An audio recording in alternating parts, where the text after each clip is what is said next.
Awesome. So, good morning, everyone. Hope everyone is fine, had a nice weekend. And just so you know, today we're gonna just tap into a little bit of the of what we call it, the economic, actually the economic history of the economic science.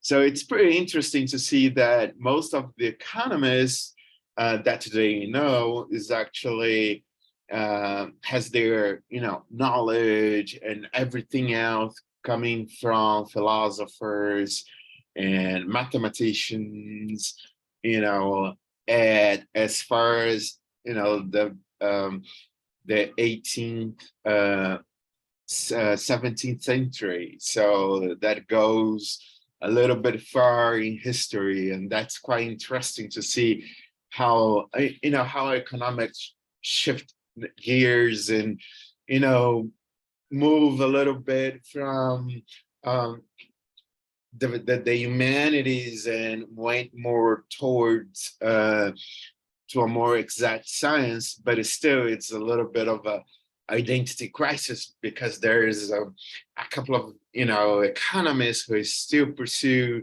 the social area, and there's the other side that we call it the mainstream, that is still pegged to those equations, to the mathematical equations. So we're gonna I'm gonna show you guys how that works and where it came from, and hopefully you guys enjoy it, because we're gonna deep dive into that and see what is behind it, right? So just to start with, I'm gonna show you a couple of names that might be known for you, but sometimes they're those authors, they have such a broader aspect that you might have heard from other disciplines on, and it might be interesting to see how they are intertwined, or how those disciplines actually fall back on their work. And just to start with, Adam Smith, we call it the economics father. And have you guys heard about him at all?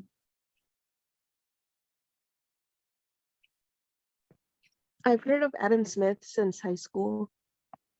Oh, good. I think he's a little bit, he's in the famous side of economics. What is the most thing that you heard about Adam Smith? If I remember correctly, I think he was like an advocate for free trade, I want to say. That is super correct. Exactly. He started studying how the market actually works, and then he kind of set up a new theory that free trade would actually encourage the wealth of a nation. And that's pretty amazing, because it was in the 18th century, close to the somehow to the Industrial Revolution. And one of the most well-known work of Adam Smith was The Wealth of Nations, and how they could take advantage of that free competition, free market. He actually he gave a name to this free movement, right? This market movement, and it's called the invisible hand. When supply meets demand. And it was pretty interesting to see that at that time he could notice the trade between sellers and between buyers, and how they could, reach some sort of equilibrium at that time. And was this was actually for very simple products, as simple as crops, or just even bread and beer, and it was a very, let's say, a very enlightenment for the economic science. But there was another work that he started actually tapping into, was what he called a theory of value and labor. And he was advocating that the companies, or at that time, that the mean of production would be much more efficient, or would be much more profitable, if they started to divide the labor, or very more let's say way of speaking, or a more current way of speaking. He was advocating for the division of labor, being let's put all this somebody's skills in the right place, so that they so that he could be more efficient, more productive, and therefore generate more profit to the company. And that was very interesting, because until now, this type of let's say work role is still very current, and they still use it for most of the companies. And for example, when you go to an interview, what is the first question that the manager or the HR manager asks from us?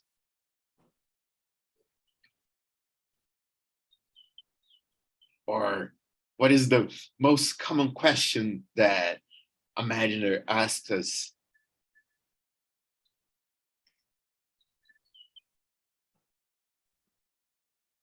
Besides the name and the which degree are you reading for? I think they ask, like, why should we hire you? Your qualifications, pretty much. Exactly. That's what the qualification. Yes, that is correct. What do you bring to the company? Those are actually his skills, and they want to fit to say fits in the company. And this is at the time what is called division of labor, because they use that as skills so that they could maximize their profit. So if somebody has a more commercial let's say more commercial skills, or more commercial profile, this would be better off in the sales department. If somebody is a little bit more analytical, or maybe it's he would be better working in a more specific department, for example, in the back office, or in a more let's say research area. So they try to understand a little bit this the human profile, and try to solve that puzzle. So that's something that Adam Smith also brought up, and that is today is still utilized by most of the companies. And of course, there's one thing that he also kind of put a seed for the future economists, was with regards to interventionists. How can a policy be a little bit more or less interventionist, and how would affect that country? So one thing that he was also advocating is that the role of the state or the role of the government would be minimum, which is interesting because today most of the economists still believes in that, and he still believes that the state should they should intervene very little into the into the market, or have a just just a very quick response if the market it's not well balanced, or if there is any kind of misalignment. And that makes interesting because this is something that was thought out in the the 18th century. So we have a lot of Adam Smith in nowadays economics economics background, or economics knowledge. Did you guys heard about that, about this interventionism and labor division of labor? I think we talked about it in the economic problems of Latin America class. Yeah, pretty much, because in Latin America we had a lot of different types of government, and there's actually kind of spilled over or diverge a little bit from from what Adam Smith was actually advocating, or they tried to do what he called it the heterodox way, which is a little bit different from that set of hypotheses and assumptions, which is interesting. So you see a lot of continents, kind of, implementing some of their policies or very similar policies that goes in line with Adam Smith, and some others that go in the completely opposite. So what continent can we say that that today is actually very that has this idea of free competition, of division of labor, and that intervenes very little in the market? Can you guys give an example?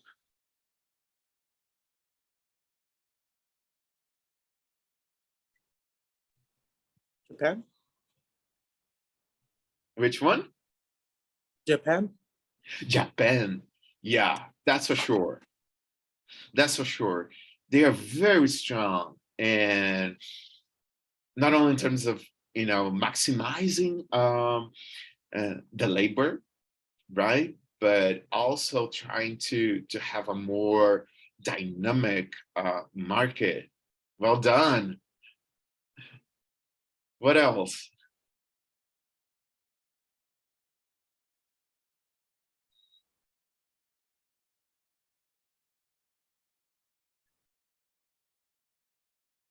I give you a hint. It's very close to us.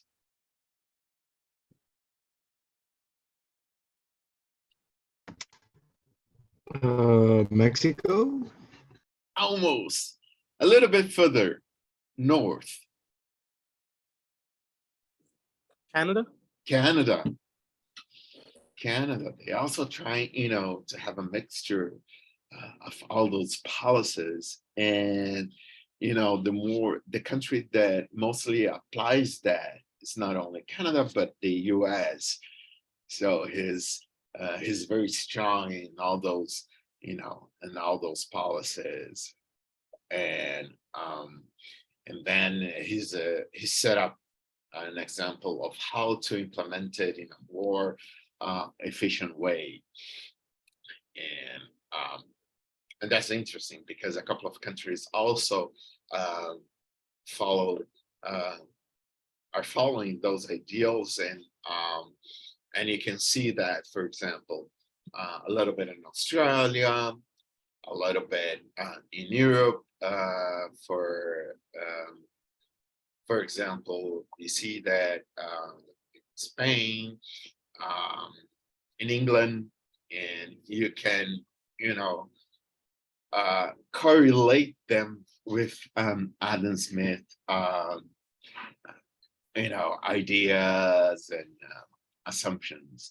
And just so you guys know, Adam Smith was actually he was a British author, and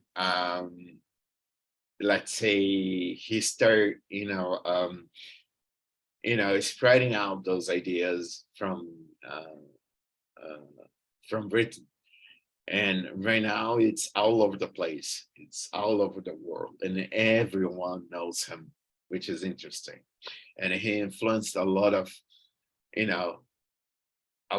sciences, not only applied sciences, but also also most of humanities and health, and also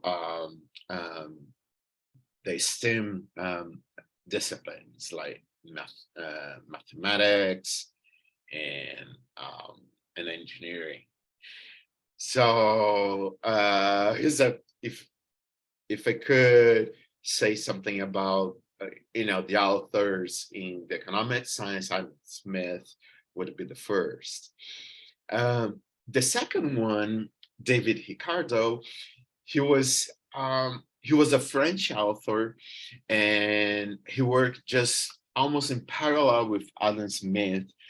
But the focus of Ricardo was actually different from Adam Smith, because he was more worried about the agricultural side. So you have two ways here. One that was a little bit more enterprise driven, and Ricardo was a little bit more agricultural driven. And those actually are very complementary in that sense, because in economics, we try to conciliate, or you try to juxtapose all those ideas, because they relate to each other, they depend on each other, right? And what is something that Ricardo actually was advocating is about the productivity of the land. So if we start fertilizing and start harvesting the land in the long term, what is supposed to happen to that land?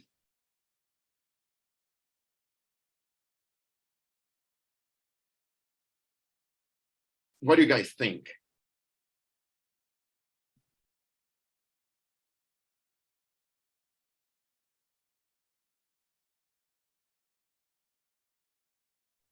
I think if it's over a long period of time, you run the risk of stripping the land of the nutrients if you're not careful. Exactly. And the productivity, therefore, will start diminishing, right? So every time you harvest, or you start all over again year to year, you're gonna see this productivity plummeting at some point. And then he realized that, and he actually created what is called today the law of the diminishing returns, which basically means if you're not careful with your land, you are not going to maximize all the outcome that the land can bring about. And that's essential. That's essential for the agriculture, because today, what most farmers do when it comes to to maximize their profit, what usually they do?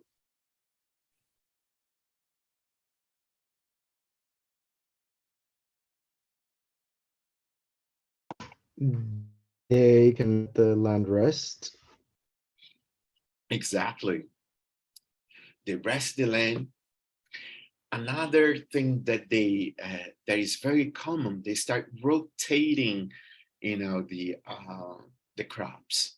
So at part of the year, for example, they can plant soy, and the other part is gonna be corn. So they have this complementary, crops all along the way or along the year, and so that they can maintain, the nutrients of the soil, and therefore, avoid this type of this diminishing returns, which is interesting because it's something that still was thought out in the beginning of the 18th century. So you have two worlds and aside, because Adam Smith was in Britain, David Ricardo was also worried, but within the countryside of Britain, and they all together they start creating this so-called movement to understand a little bit more about the macroeconomics foundation. And of course, those words still prevails during centuries, and still today it is applied, which is interesting. And you can see in the agricultural side, you can see in the company side. So there's a lot of influence from both of the authors.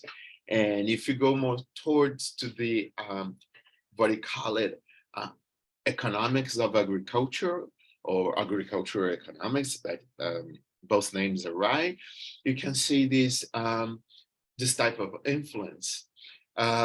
Why agriculture nowadays is so important?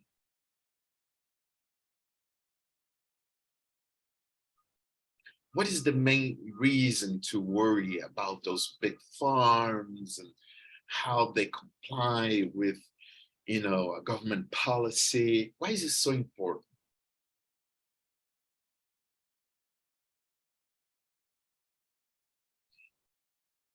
You guys have an idea? Come on, let's talk about it.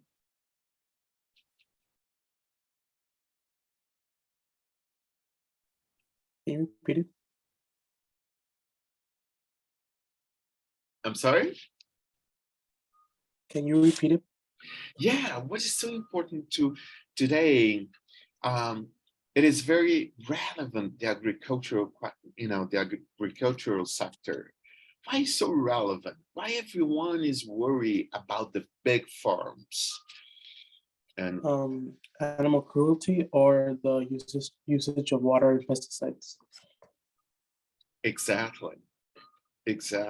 So there is an intense use of water. There's an intense use of fertilizers, and also there's a bit of a battle between those who works with poverty and how to minimize this type of inequality within a country, and that goes through the agricultural side. So if you have a small farm, how can you survive with this farm, and how the community could also be able to, to utilize those small farms. And that's one of the questions, especially if it's a very poor country, they rely on in those small farms. And also, there's a little bit of worriness, or it's worrisome that some of those big farms are actually extracting all the resources that we have, and somehow, not giving back to the population. So that's something that there's a bit of a debate here. And that's why they came up with those acronyms, which is ESG. You guys know what ESG stands for?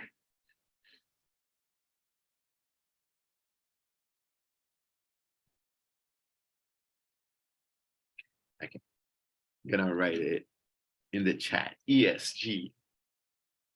Give it a try. E stands for Environmental. exactly environment. S, Sustainability. sustainability. And G,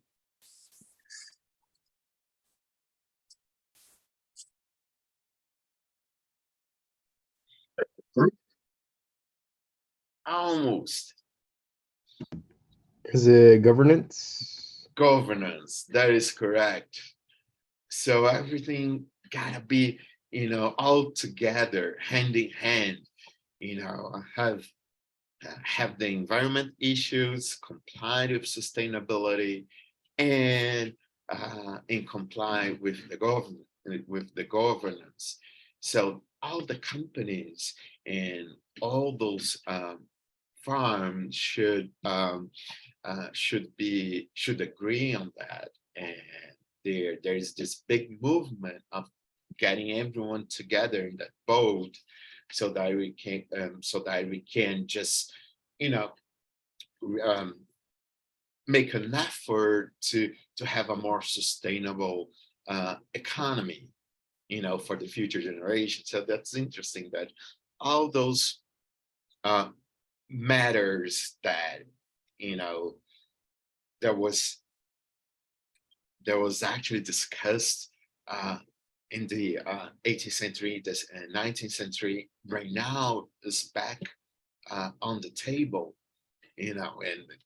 and somehow we gotta get together and try to formulate a more efficient policy or a more efficient ways of dealing with the problem. And that goes through those sectors. They are crucial for make the ESG movement a success. So that's the interesting side. And there's another one that it's less, was less known for some other disciplines, but he was a French author, and we call it right now economist, but actually was a philosopher. He preached somehow that we have supply and demand, right? So whenever you need something, we actually start, requesting, that product, that good, that service for the government, right?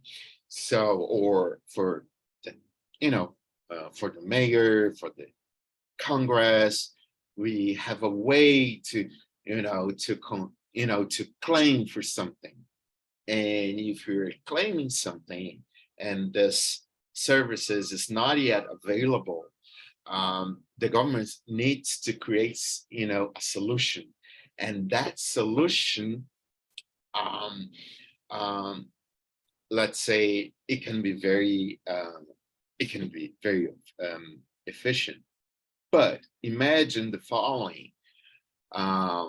Imagine that a company or even a government start creating something else that we don't realize is still that is something that we need.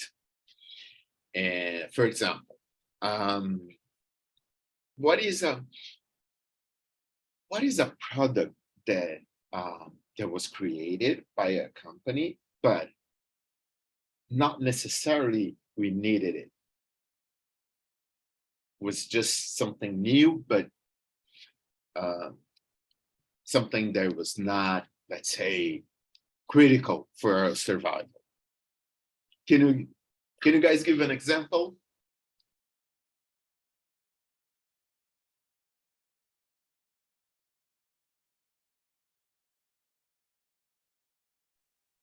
Cars. Cars. At that time, we didn't necessarily, need a car, but we have the public transportation. And in a more, for example, in a more, let's say, current way, let's say, well, actually, if you have a phone and if you have a computer, do you need a tablet for that?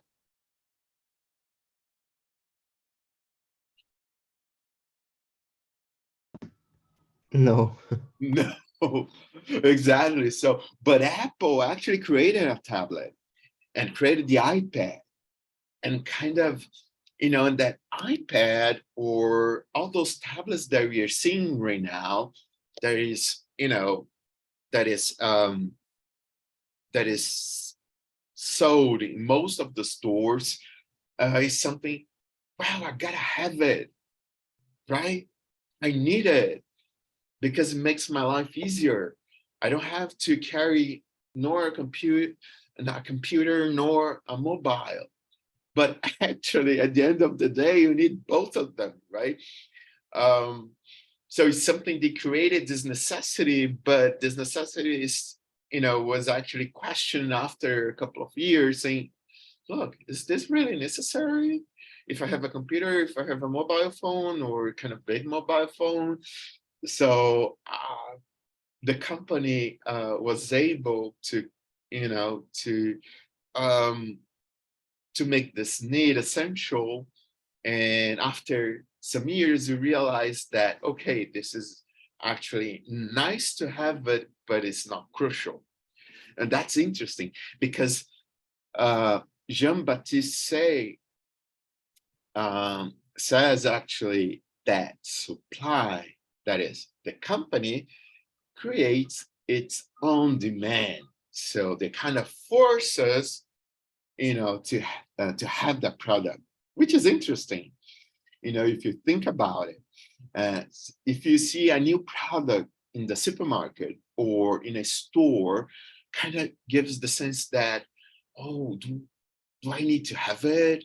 Oh, I feel like having it. I start, having this curiosity, and when something is quite interesting, this actually becomes, even more, let's say, you have this propensity to buy it, to purchase it. And if you see friends and family also buying it, say, okay, I'm falling behind, so I gotta have it. So that's feeling of, acquiring the product, it becomes stronger, up to the point that you're gonna have it. And that's interesting because you can see those movements, today. And if you look very, carefully in our daily routine, you say, okay, so I'm gonna have it. And what's something you guys bought it, as an impulse purchase, and then afterwards realize that this was not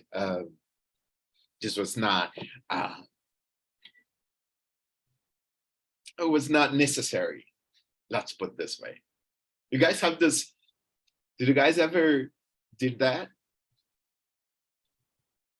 Video games. Good. What else?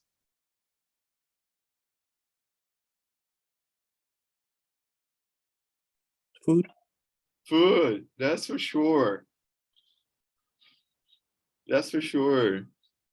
So there's a couple of things that we can actually, experience ourselves, with some of those assumptions that they actually, trying to, to understand a little bit more about, the human behavior or the economy behavior. Another guy that was at that time that was very famous, and it is still now, is Thomas Malthus. What is the main, let's say, the main caveat that Malthus was actually praying for?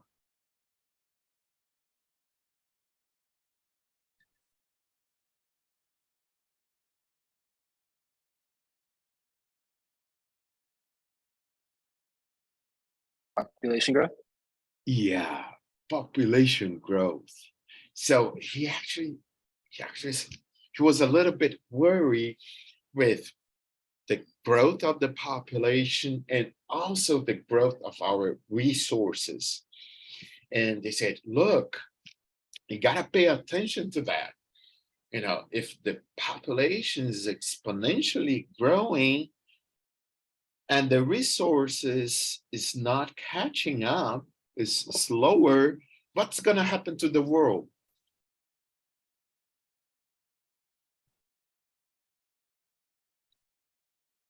What is There's happening? gonna be a decline in population, or maybe like not enough supply. Yeah, there won't be enough supply if the population's not somehow, you know, if the population do not, start, sluggishing its velocity or its acceleration. So he was worried about it. But some other economists said, look, you don't have to worry about that, because even though resources are finite, we're not going, to use them at the maximum. There's not enough time for that. So we can keep on, growing our resources to match, the population growth. But that this misalignment in the short term is actually creating what?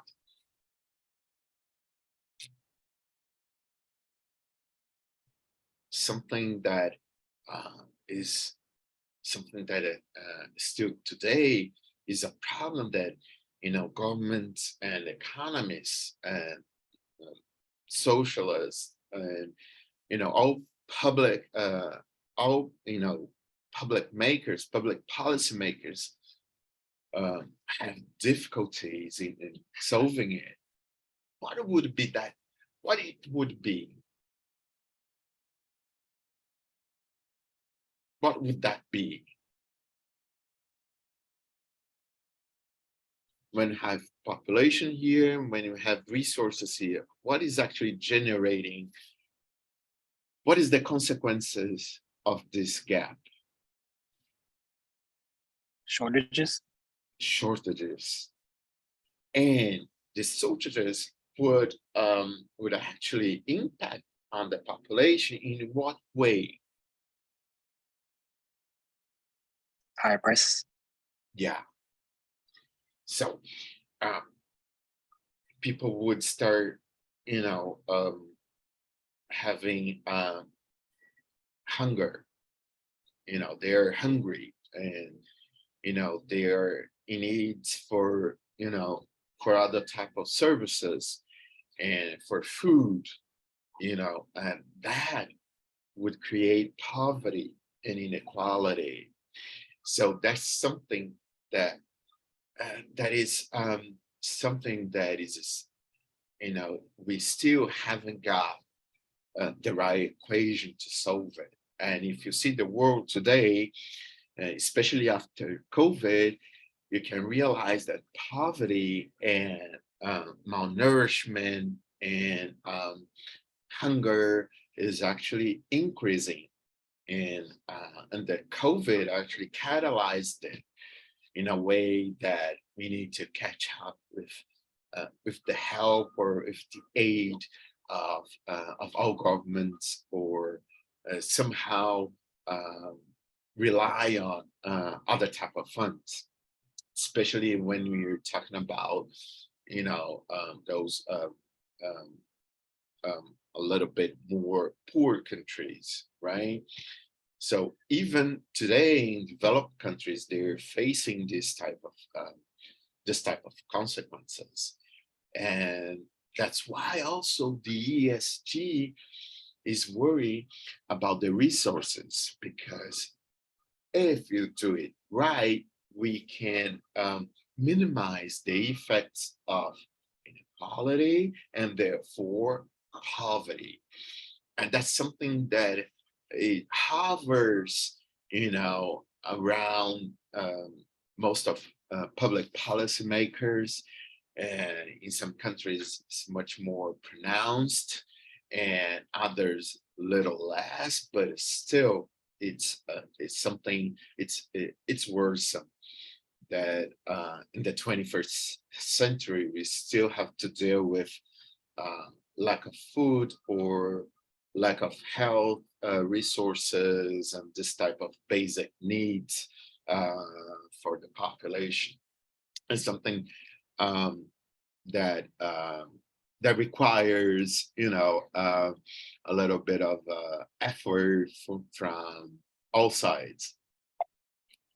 So you can see that this something was created in the 19th century and the 18th century and is still very actual. But at that point, the economic science kind of, as I said before, kind of shift gears. So they did a bifurcation and saying, look, there's a couple of thoughts that goes, towards to a more applied social resources or a more social approach. And at the same time, in the 19th century, some of them started, saying, look, if we need to solve it, if you have to solve all those issues, we need to understand a little bit more how all the agents from that specific country worked together. And that was, let's say, the paramount of creating, models to have a better grasp of how consumer behaves, how companies behave, and therefore how government should actually respond to those behaviors. And there was this guy called Alfred Marshall.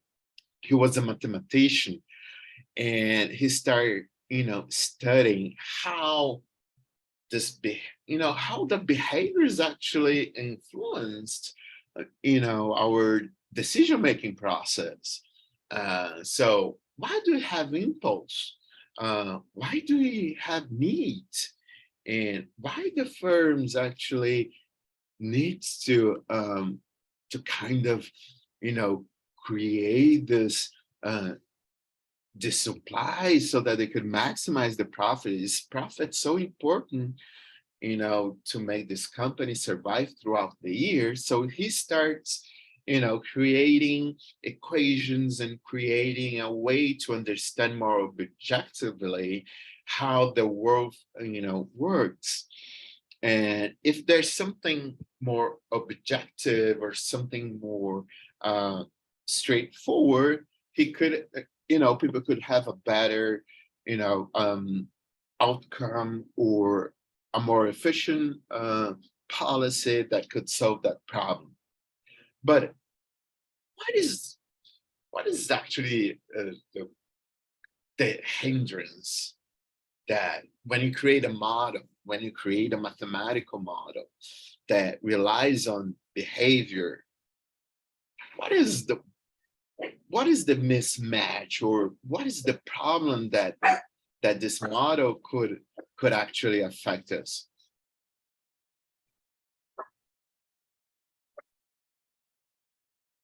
What do you guys think?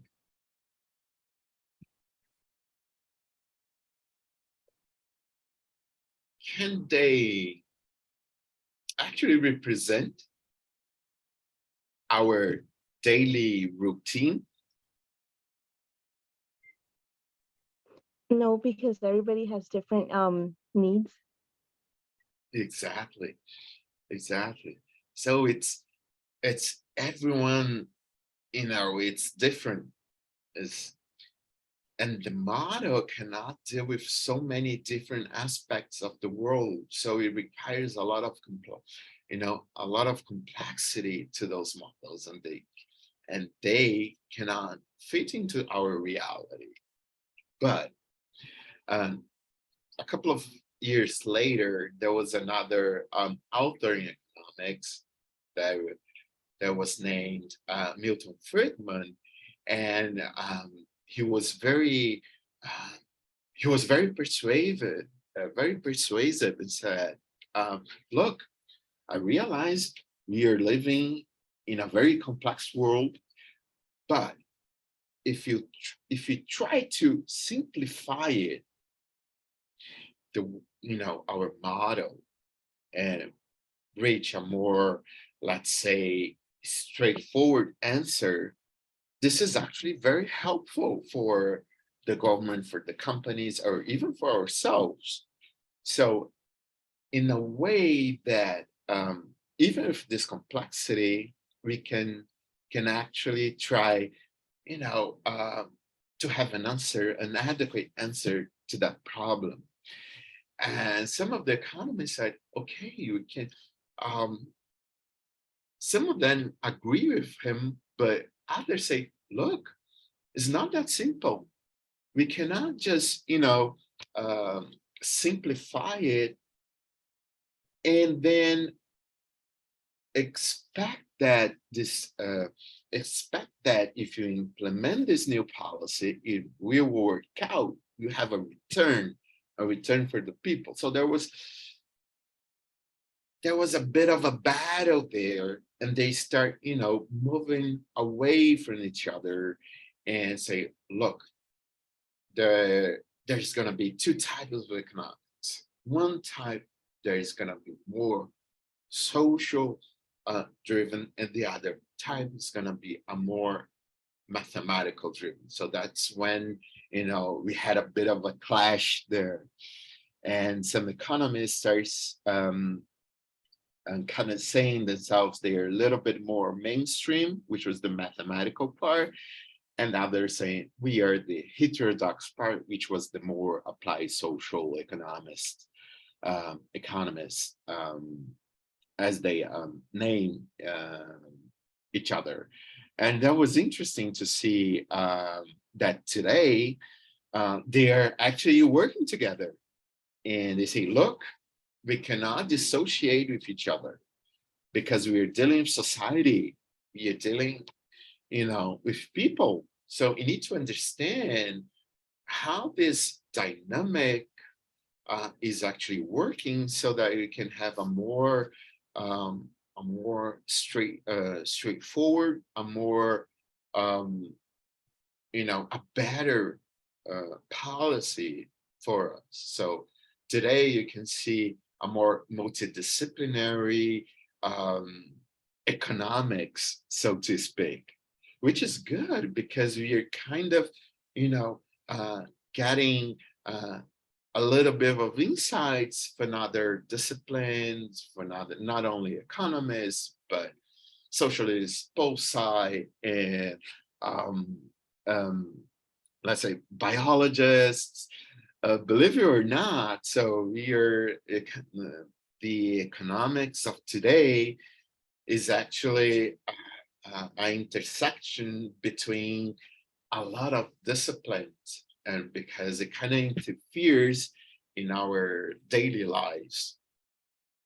And that being said, for example, at that time when Malta was reading about, or was advocating about this gap between population and also between resources, and David Ricardo and Alfred Marshall, there was another, author, especially in biology.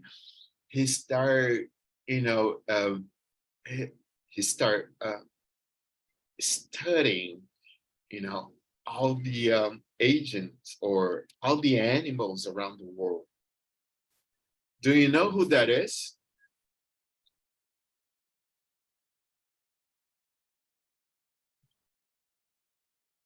Who is this author for that, study, made a deep dive into the species, into our species?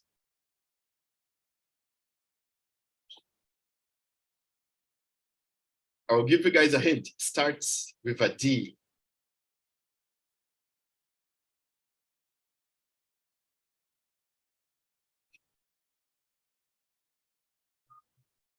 Who knows?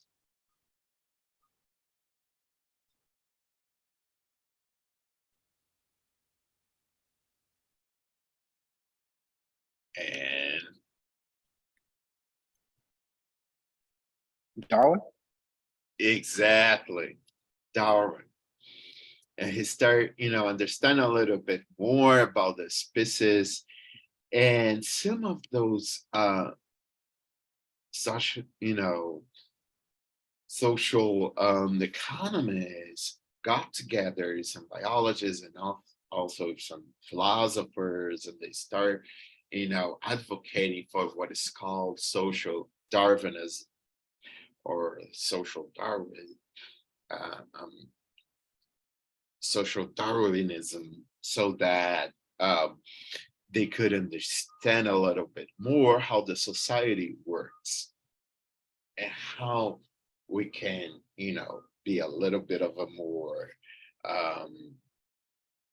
labor intense, technological intense, or even why do we actually behave as a society and how it affects us?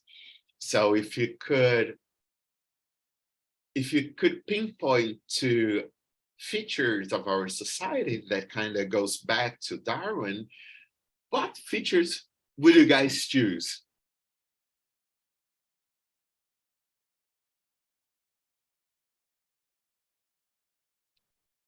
Survival of the fittest? Oh, that's for sure. And another one.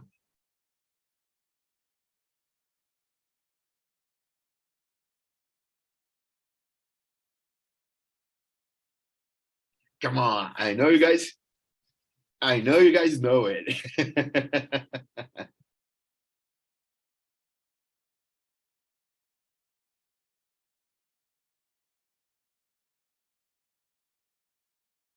Are we predators?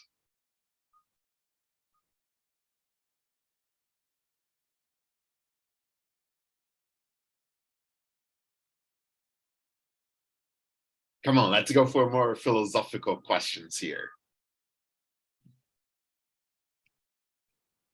Are we predators? Do you have praise? Was it natural selection? Yeah. So there's something that, we have, we are human beings, so we have instincts, and those instincts are still, they pop up in our behavior. Whatever we have to comply with our social norm, but it's still, we have some aspect of that. If you are going to survive, we need resources. And sometimes we can, start, let's say we are a little bit more selfish in the sense that I'm gonna have mine, whatever it takes. But there's a bit of a limitation here because, there's those norms and there's, law enforcement, and we cannot do whatever we want to, but we still have those characteristics of regular species, which is kind of interesting because right afterwards, in economy, we had a concept, a very interesting concept that was created at the time of Marshall, at the time of Adam Smith, and was actually from David Hume. There's a, I'm gonna put in here in the chat. So there's this word that we call it Homo economicus. So this definition is very interesting because it kind of, falls back onto Darwin's work in the sense of how we work as a society, as being human beings and as being animal. And you do have some, some necessity of survival. And therefore, we are kind of more centric in the sense that if I need to survive it, I need to acquire more resources. That's what I'm gonna do. So they actually, they start creating this term in the sense, this acronym, HE or Homo economicus, as a way to represent, the agents or the individuals, because they are a little bit more selfish and they are looking for their, let's say, their profit. And that individual could be a self, could be a company, or could be a government. So what you're doing is we try to maximize our resources given, whatever we receive, salary or, product, services. And that's interesting because you can see economics, kind of, navigating all those disciplines as as far as biology or as far as mathematics or close to the social sciences. And that's interesting to see. And another economist that was pretty much well known was actually John Maynard Keynes.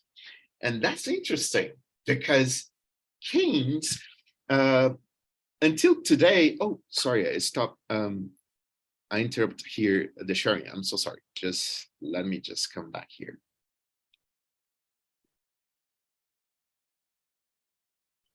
It is interesting to say that Keynes, right now, it's a very, very famous economist. And he was actually a mathematician.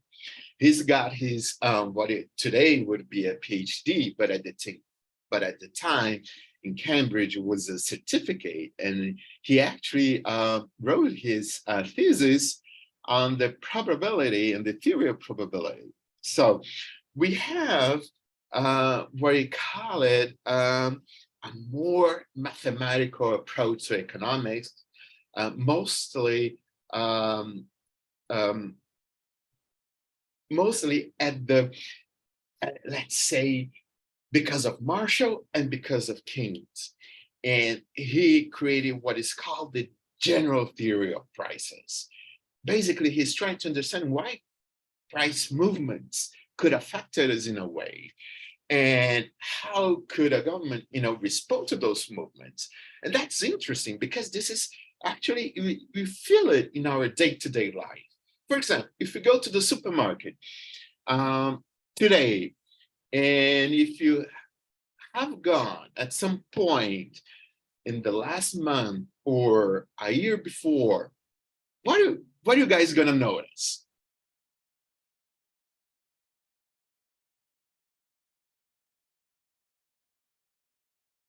What do you guys, what is the first thing that you guys notice when you go to the supermarket? Come on, let's do it. Who does grocery here?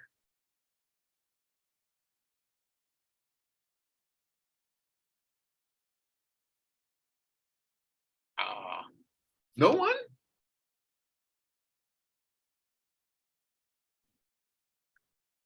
What do you see? What do you see? Come on. Let's give it a try.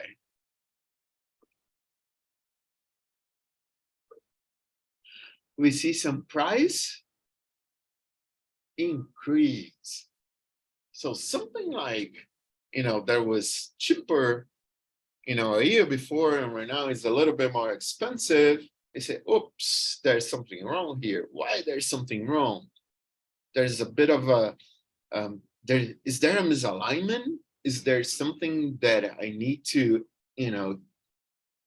to utilize more of my money to buy that same product that I used to buy a year before? What is happening here? What's going on? So kings start to understand a little bit of this essential values behind prices, but not only prices, but interest rate that kind of governs, all the economics of financial market, of credit, of banks, and also about the money. Why money is so important for us, and so important for an economy survival. And he started advocating that the adjustment or that free market is not necessarily a good thing. Sometimes it can create, a wedge between suppliers and between, buyers that could affect the population.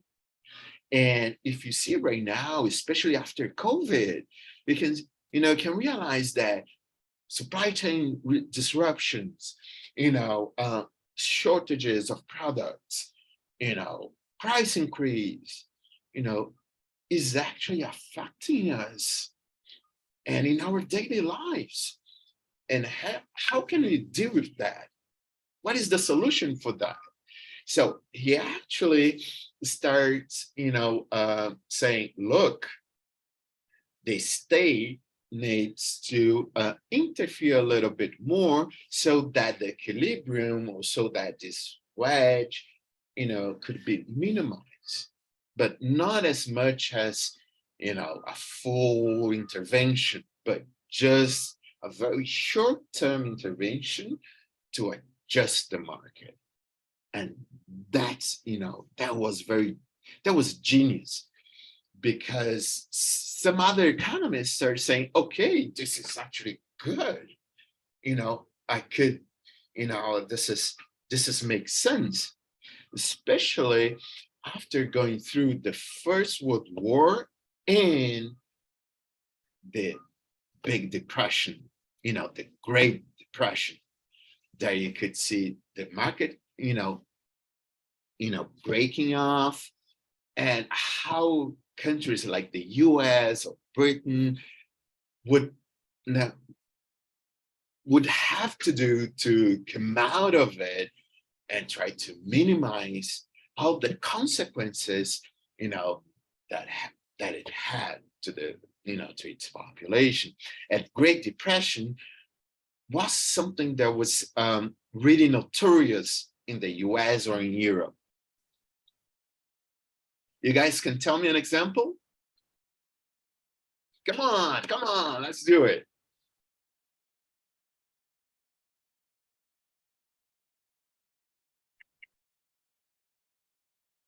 Come on, don't be shy. Try it out.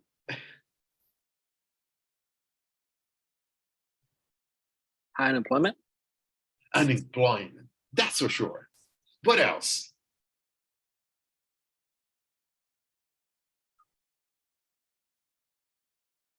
If somebody is unemployment, then he's gonna No have a unions. restriction.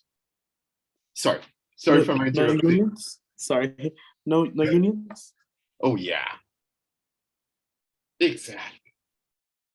So he started, to understand a little bit more about those really hard consequences, about the different, aspects of society: employment, inflation, unions, and how they're somehow intertwined. And that was crucial. That was crucial to start making what we call it the modern economics, and how we deal with that. And some of the economists at that time, they started, to follow King's ideas and they called themselves as Keynesian, so that they could, advocate for this type of state intervention. And today we have what we call the new Keynesian that falls back on these ideas. And that's interesting because you can see the economic science, trying to, to move away from what is Adam Smith or the classic advocating and going a little bit more towards, to apply sciences or to apply social sciences and mathematical sciences. And there was this kind of division within this discipline. Even further away, right in the same time period, we have one guy that was forgotten at that time, but he was really, really smart.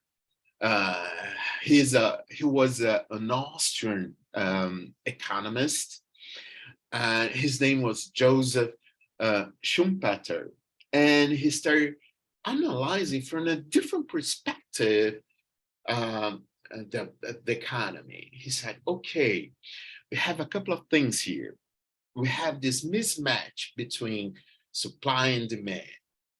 We have this, this fall of companies, and we also need to, to still provide goods and services to the population. So how can you actually make this work? And he started creating a theory of developing economics, of what he call it today, economics for development economics, or theory of economic development. And one variable was crucial for him, or was crucial in his assumption, was to call it the innovator, or the innovative entrepreneur. Basically, he said, look, we need somebody who has great ideas, but those ideas should be economic feasible. And that would make a huge impact on in the economy, or in the growth of this specific economy. Funnily enough, he was forgotten for many years. And the beginning of the the the 21st century overall, those ideas were brought up again because of one specific sector. If you're talking about innovation, which sector is more innovative in those days? Cars. Cars. What else?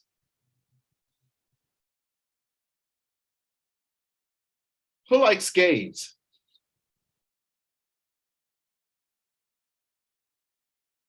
Come on, you can say it.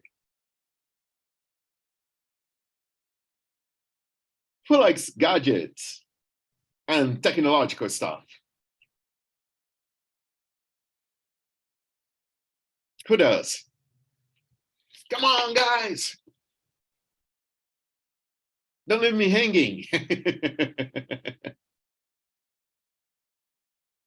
Come on.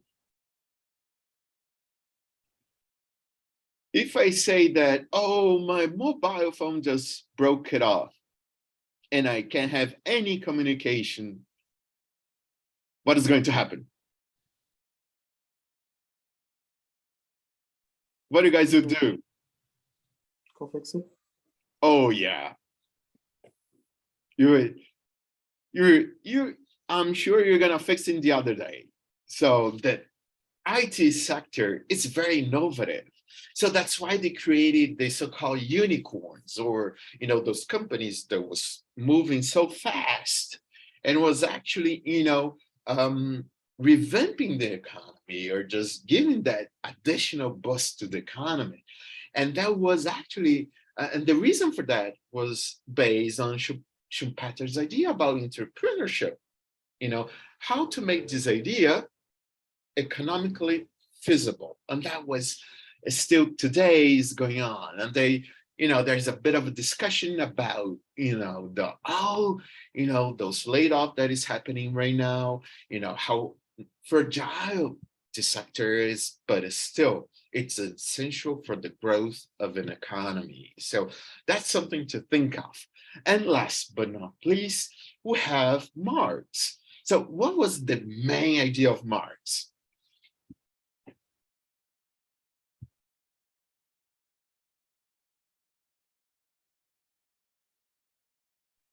He believes that the means of production shouldn't be at the expense of human labor.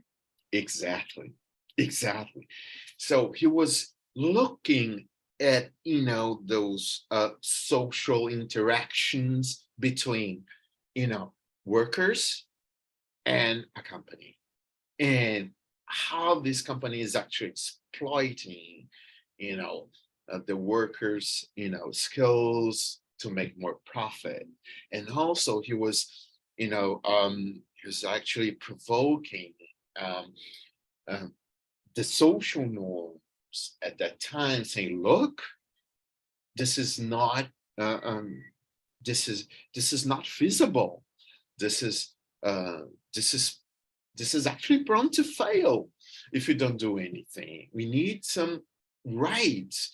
We need to have a more decent way of work, way of labor, and our labor is actually very much valued. And you guys are not recognizing this, this labor.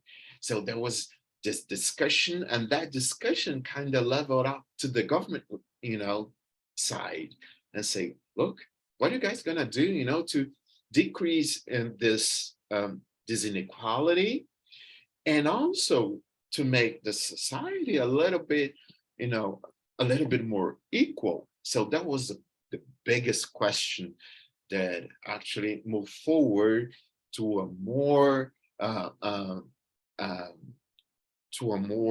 let's say center of discussion within economics, and also within social sciences, and saying, look, how can you make our society better and better off, and that everybody has the right to the same resources and to the same goods and services, and that would not have any type of inequality within that.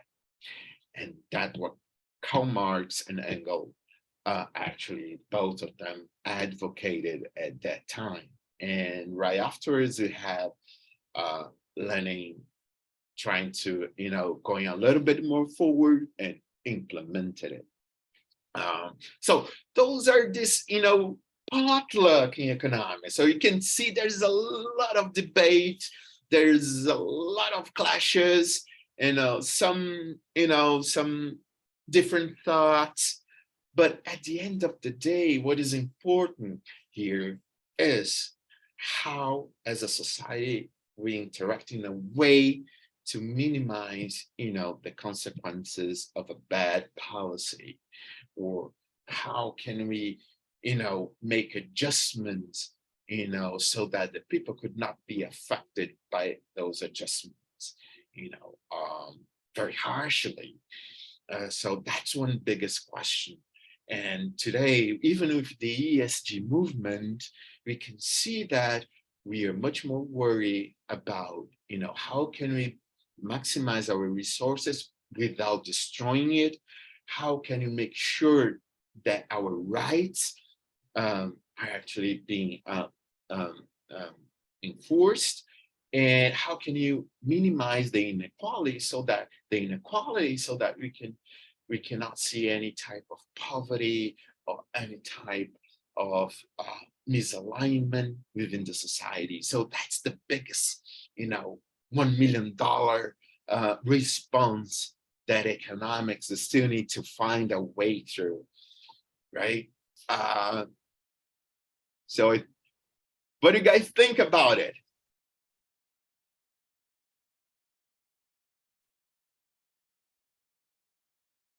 Come on. You can say it. I'm not here.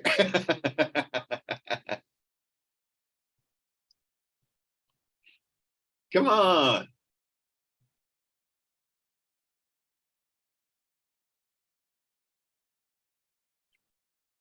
What you guys are, you see the same thing within your field. Can you actually relate this to this, you know, to the degree you guys are working on?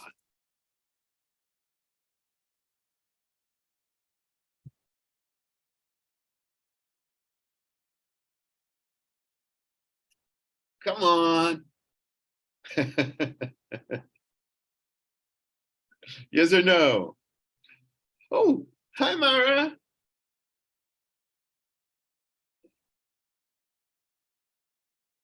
Hey, so good to see you. Nice to see you too. Sorry to have barged in, but I'm here. Oh, of course not. I'm so glad you came. It's such a pleasure. So guys, I want to introduce you, Mara. She's gonna give you a beautiful walk through the library resources, and you know, it's something that I think it's very important, especially if we're dealing with economics or social sciences in general, for everyone. If you want to do a very nice work, you got to make use of all those resources. It's crucial. So Mara, if you want to present yourself, and now you take the stage. I'm so glad you are here. Thank you so Thank much. you. Me too. I enjoyed what I caught of the lecture. Thank you. Especially from a historical perspective, I find all that really interesting. And then as I've gotten older, I find economics and kind of all the philosophical thought behind it more interesting. So anyway, thank you. So hello, everyone. My name is Mara. I am your librarian here at the Imperial Valley campus. I am not a PhD, so you can call me Professor Kota. You can call me Maestra Mara, Maestra Kota. Mara is also okay. Whatever you feel comfortable with. I'm going to try to keep it not too long, because there's only so much we can get in our minds at a time, and that's just a fact of science. That's not throwing shade on anybody here. So I'll tell you at the end how you can get in touch with me if you need to, because I am available for like one-on-one research consultations, or just if you have a question. And then also we have staff here at the library, both in person and online and on the phone, if you ever have a question. And thank you. I see I'm the co-host because I was going to ask if I could share my screen. So thank you for reading my mind, Roberto. So I will share my screen then. I have a few things I want to show you. The first is the library website. So apologies to anyone who maybe knows all of this, but hopefully there will be something in there that's useful to you and maybe even new. So this is just the main library website, and you can either remember that URL, or you can just do a Google search for SDSU library, and it will be the first result that comes up. And this is where you'll access things. So one of the first things to think about when we're talking about research and finding information and investigating, exploring, is to take a second and think to yourself, what information do I need and where does it live? So everywhere, all around us, lots of information, right? And some things will be in a, they'll be an academic source, and they might be in a journal, like an article that makes sense to access the library. It might be in a book or a chapter of a book, and that would be in the library. Maybe it's a government report, and it probably exists freely to access at a government website, which would be out on the open web, as people my age sometimes say. Maybe it's a social media post. Maybe there's an economist who has a Twitter account. These are actual things. I have actually seen an economist who has a Twitter account. And maybe they're like sharing their most innovative cutting edge theory via tweets.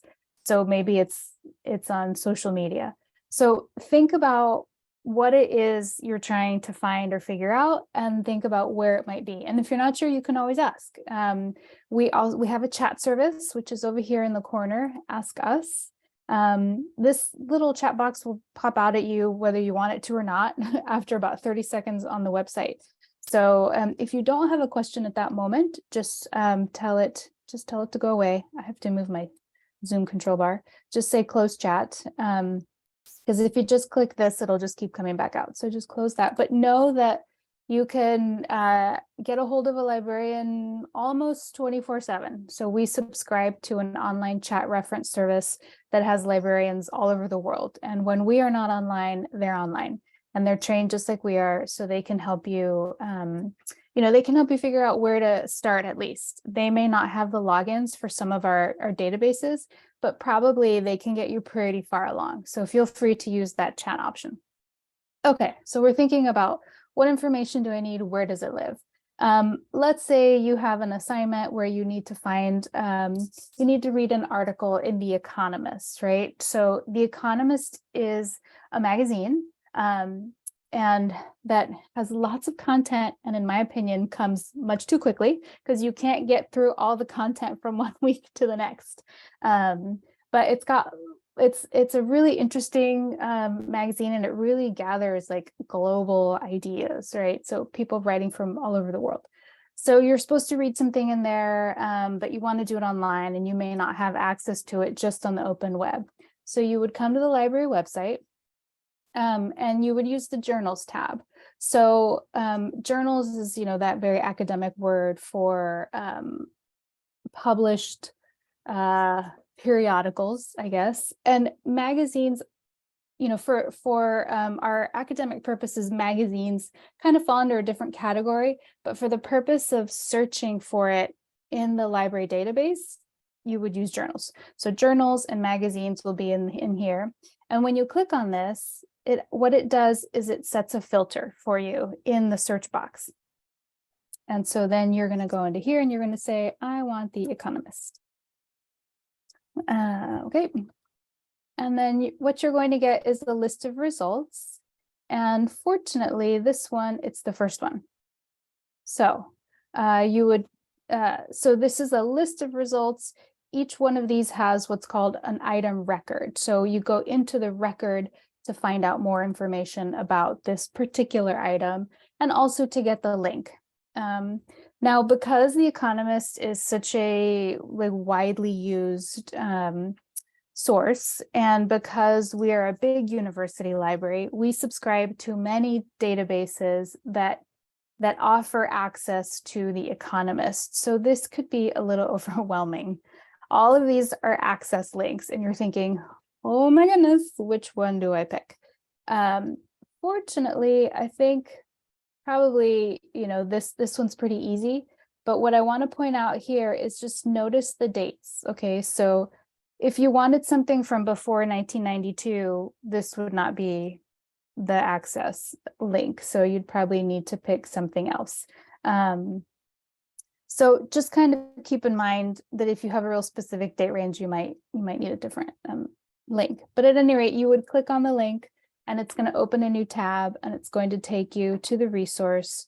And then you can search within that publication here. If you are fancy and you want to combine terms, then you would use this form. This is the database's term for the magazine, so leave that there. And then you could say, I want these 3 terms to be in my article, whatever it is. I'm not going to go super into searching yet, because I feel like there's already a lot of detail. But if you have questions at the end, I'm very happy to do that. So you have found The Economist. Now you can go in here and read. Where's my mouse? Okay.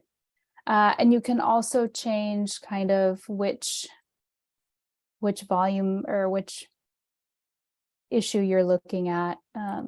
Here are the different years. So it's kind of like online shopping, you know, you have lots of little things to manipulate. Okay, so that was a journal search. I think that will be one of the things that you'll need to do at the library. I want to back up a little bit and go back to the homepage and show you this term, OneSearch. So OneSearch is a brand name, essentially. We subscribe to this software platform that has a searchable database, and we put all of our records in it, all the titles, authors, subjects of books, journals, all sorts of things are in there.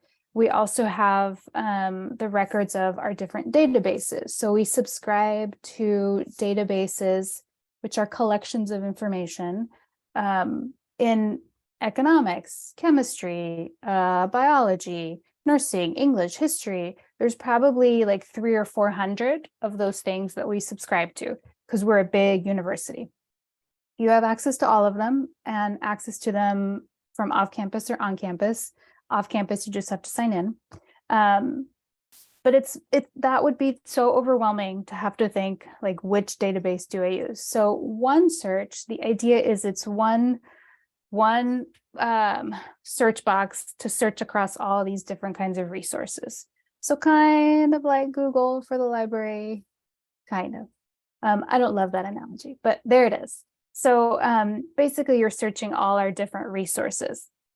Every now and again, something won't be in there because like a human actually has to put that information in there. So if you can't find something, just let us know. And I'll do a little bit of digging. I can see if I can find it. And if not, we'll probably have other options. So just know that this OneSearch is searching across books, journals, magazines, databases, all sorts of other things. And it includes like streaming media. And then these are the preset filters, okay? The difference between the articles and the journals tab is this is going to look for more like the names and the authors of the articles, whereas journals, you're looking for the title of the magazine or journal. So if somebody says, go read whatever you want, but read it in the Wall Street Journal, you'll use this journals tab. You'll do a quick search, and there you go. And it's going to be this one right here. Okay. Again, a whole bunch of results because this is a very famous, highly used resource, but it's this one right here. And then let's say you want to search again. Again, we're seeing OneSearch. And let's say you want to know something about teens. Did I spell that right? Whoops. Okay. Teens and I don't know. All right. I don't know if this will get us anything. So basically I use that and to combine two terms.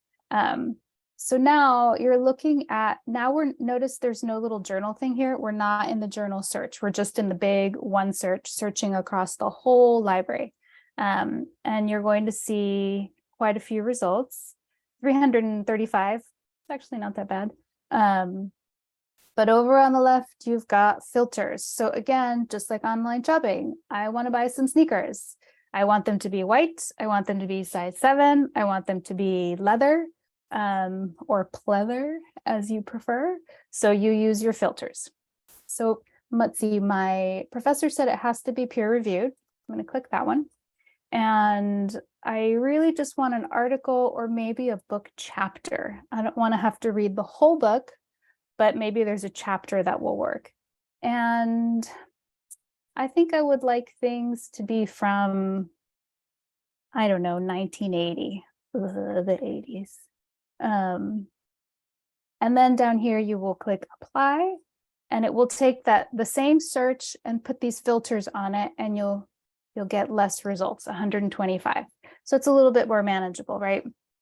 And then you can start skimming. You'll get 10 results at a time. And you can see what kind of resource it is. It's an article. What is the title, which is also a link to the individual item record.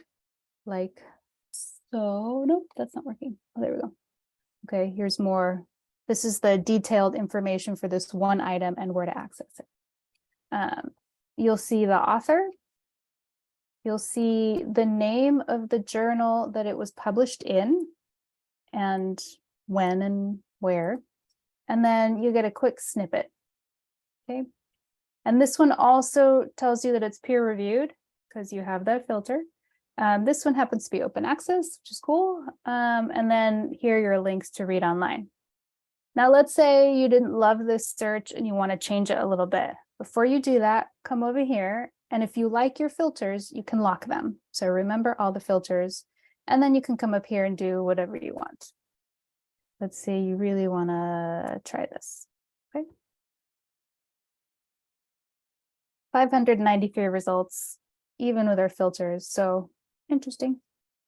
And sometimes when you're searching, you're not sure if you're using the right terms, like what are the terms that other scholars are using. You can hop into one of these that looks vaguely interesting and take a look at, oh, I picked the wrong one. Find one ideally that has a summary. Here we go.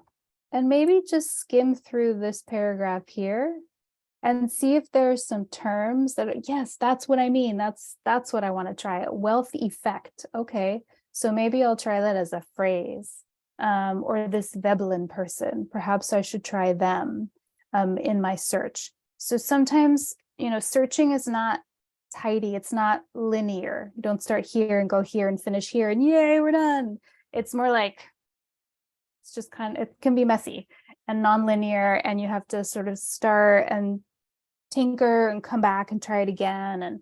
And that's perfectly typical. And we all go through that, even at the level of your professor. This happened to me just the other day doing research. So don't worry if that's how you feel. And at any point, please feel free to come and ask for help. Okay, let me check my outline, see where I am. So we did that. Okay. So how are people doing? Do you have questions? Do you need me to pause? I have a couple more things to tell you. Okay, I got to thank you, Gabriel. Doing okay? All right. So I'm going to take that for permission to keep going. If not, let me know. Okay, so the other thing when you're doing, you know, research of any kind, but particularly, I think particularly when you're talking about sort of government information, is you in the United States at any rate, you'll be doing some searching out on the open web, so not in the library database. And gotta stop doing that. One little tip that I learned 1,000 years ago and I use constantly is a shortcut on Google. So let's say you want the latest unemployment figures. Unemployment figures, numbers, I don't know. Google is great because it will kind of guess what you're trying to say. And then let's say you only want websites from the government. So in the US, we have .gov, right? So that's called a domain. .com, .org, .edu, those are called domains. And, you know, websites fall within that domain. So I only want .gov. So I'm going to say whatever my search term is, unemployment figures, and then I'm going to tell it, Google, only look at site:.gov. So only give me things from this domain, and then run my search. So that's still a lot of results. Let's face it, none of us will ever go past probably the first page, or even to the bottom of the first page. But you can, this will cut out all that like .com stuff, .org, BLS, the Bureau of Labor Statistics, that's probably a good source. DOL, Department of Labor, probably also a good source. So then you can scroll through here and it's a little less heartache of like, let's see if I did it without that. 78 million from 2 million, right? So this is not great. Granted, you know, Google's trying to do a little bit of organizing here for you, but this is a little bit calmer. let's say you actually want to look at unemployment figures from the perspective of like a nonprofit charity organization. You can say .org. And you'll probably get some different, this one won't be quite as tidy, but here are some different results. And then you'll sort of need to see like, who are these people? And you'll need to go in there. This is the National Conference of State Legislatures. Okay, so at this point, I think what I want you to think about is, who are they? What is their mission? Who's their audience? Because data is just data, but the way that it's presented then starts to tell a story. And so, and words also have meaning, obviously, and they can make us think certain things, or they can imply certain things. So, it's good to, it's good to click the About Us link and read a little bit about them to kind of find out what's their story. Do they have an agenda? Do they not? So be an informed consumer of information. Use your questioning brain. Don't just let people throw stuff in there willy-nilly. Okay, willy-nilly. That's such an old person word. Okay, old school, I should say, not old person. Okay, I did something to my Zoom bar. Okay, so I think those were most of the things that I wanted to show you. There's one other place. If you have questions, you can come to the library here at IV. We have our own website, mostly because there are some services that are particular to us, but this site also connects to that university library site that I was using. It's all the same resources, and you have access to anything that's at San Diego. We can have it brought here for you if it's a physical item, and obviously if it's an electronic item, you just hop on the website. So there are some, there is one thing I forgot, I just remembered. At any rate, there are some links here. This will take you out to that site I was just on. Some contact information, so you can call us, you can send us an email. This will take you to the chat, or you can just open this right here. Our hours, new books, and then, a little bit of information here. You can book a study room here. And you can book an appointment with me, your librarian, here. You can also email me. And yeah, if you wanted to know like the 2 things about me on my directory page, you could click on that. But at any rate, we also have 3 staff. I just realized I need to add our 3rd person. And they are here for you whenever you have questions. And we have fabulous student assistants who sit at the front desk and are there waiting to help you. Okay, the one thing I forgot to, and it's right there on my outline, but I forgot that I want to tell you is research guides. So I think this will help you because, as I was saying earlier, we subscribe to a lot of databases. And then we also list out some that are not subscription, but are there. That's a lot of resources to try and sift through to think, which one do I use? So the librarians have created research guides. The link on our page is here on the SDSU University Library page. It's right here, this little button. So these are subject guides with links to resources. So instead of having to scroll through that giant list of all the databases we subscribe to, you can go in here and say, well, I am an economics student. Is there a research guide for me? There is. So you click on this, and then you get, our lovely librarian, Rashida, has prepared this for you. And let's say you have an assignment to look up country information. You can come to this link, this menu link. And then here are the databases that we recommend you try out for that particular assignment. The articles tab will take you to a list of databases that are focused on economics. You can use OneSearch to do that search, but if you, for some reason, if you wanted to focus just in an economics database and not be seeing results from like history and sociology, which, you know, admittedly, there's a lot of cross-disciplinary action happening there. So if you just want economics, you know, you might come here and say, well, maybe I should look at Econ Lit or Hein Online. Yeah, but you can also just as easily use OneSearch and look for articles or books or what have you. Okay. Roberto, did I miss something that you would like your students to know? No, it's all good. I'm learning too. Okay. Thank you. That's very kind. Yeah. Do you all have any questions? I keep looking down because I accidentally moved my bar down to the bottom. Guys, let's ask some questions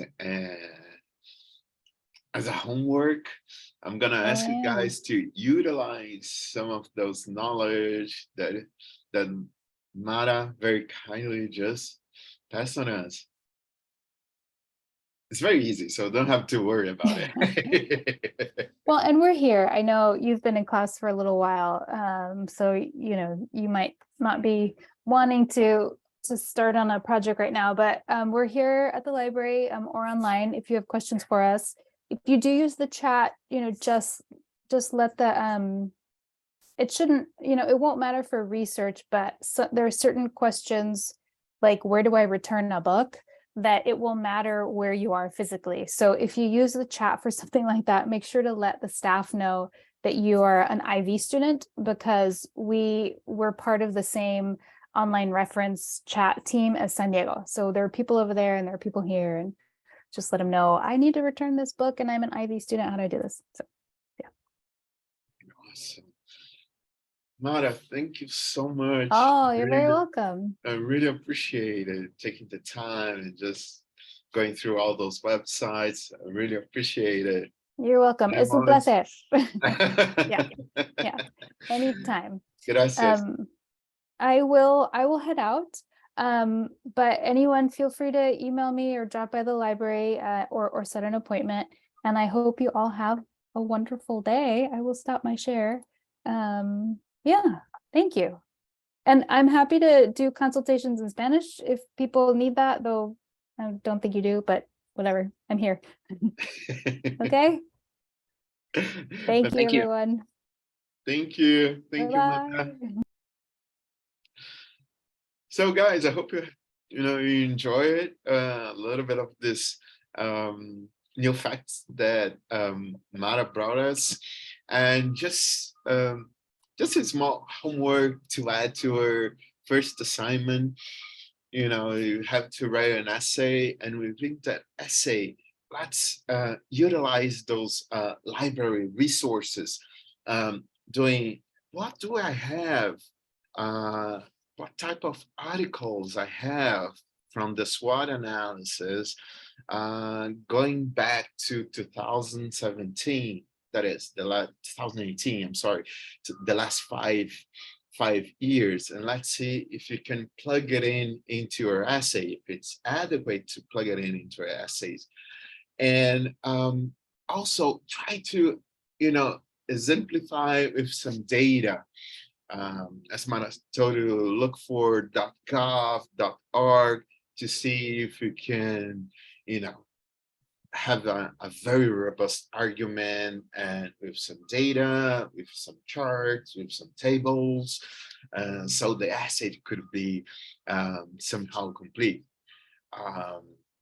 So it's going to be fun because we're getting our hands dirty. And if you have any doubts, please send me an email, and then I can help you out with those questions.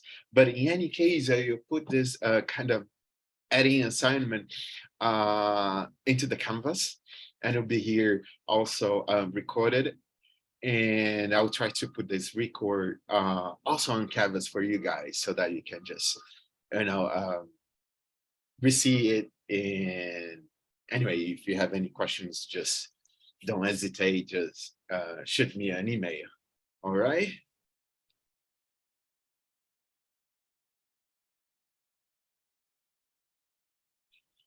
Okay, so guys, I wish you a wonderful week. It was a pleasure to have you, and I'm so sorry for the short notice, but hopefully we're gonna meet in person next week, and look forward for that. So have a good day. Bye. Bye. Thank you. Thank you. Thank you, guys.